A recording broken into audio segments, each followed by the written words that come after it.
Hello, my name is Vivian Araújo, and today I will talk about the consumer spending before and after the coronavirus. Do you remember where you were when you first heard about the coronavirus? It is hard to believe what this virus has caused to the world. We lost lives, jobs, and companies closed, and it is hard to measure what this virus has caused to the economy, even now. So when I was watching the video about the US consumption, a lot of things came to my mind. So it is hard to believe that we spend a good amount of time locked down. So in 2019, the world economy was stable, depending on what countries we are talking about. Of course, there was some issues with inflation, with unemployment, corruption, and problems with the economy. But overall, it was fine. In the US, the inflation was low, the unemployment rate was also low because people they were spending money. So how to avoid the inflation? So the basic rule is that to keep the economy growing, people must keep consuming.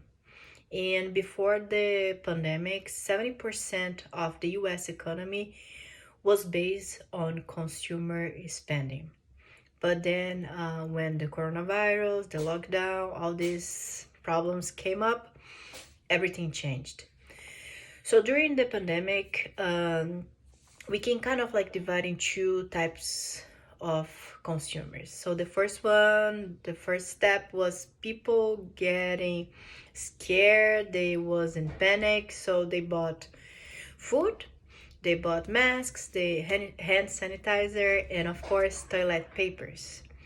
But later, since we didn't know how long we would stay locked, we kind of like divided into people. So we have the people who lost their jobs, so they have to choose between spending money on goods or keep their rent and pay the bills. On the other hand, we have the other group that were able to keep their jobs, so they have money, so they since they were at home, they of course they bought food, but they also bought some gym stuff because the gyms were closed. They bought furniture and like a few things for their home. But after this phase, people they stop consuming, like both groups, because these people who bought gym stuff, they don't need to buy gym stuff anymore.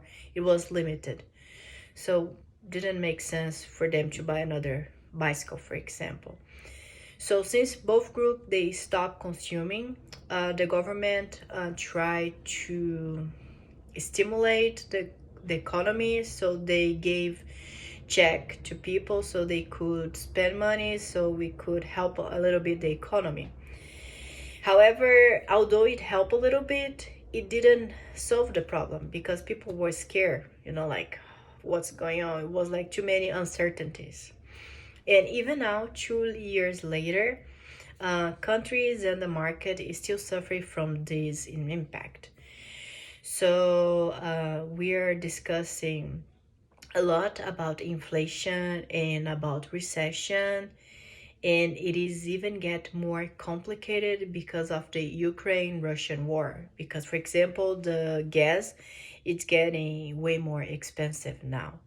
However, I know I talk about a lot of negative things about the coronavirus. I have one or two things that it was positive.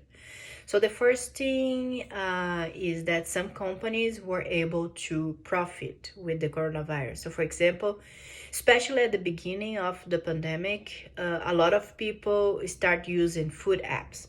So not only the food app companies were able to make money, but also the drivers. So I had a few friends that were DoorDash, Uber Eats driver, and they made up good money during this time.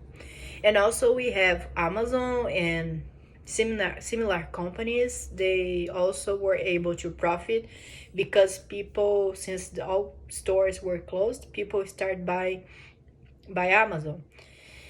So my Amazon made a lot of money as well.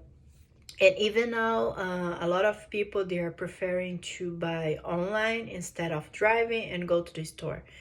It's easier and sometimes can be even more cheap. And let me see. Also, we have the one new style of job, which is the remote one.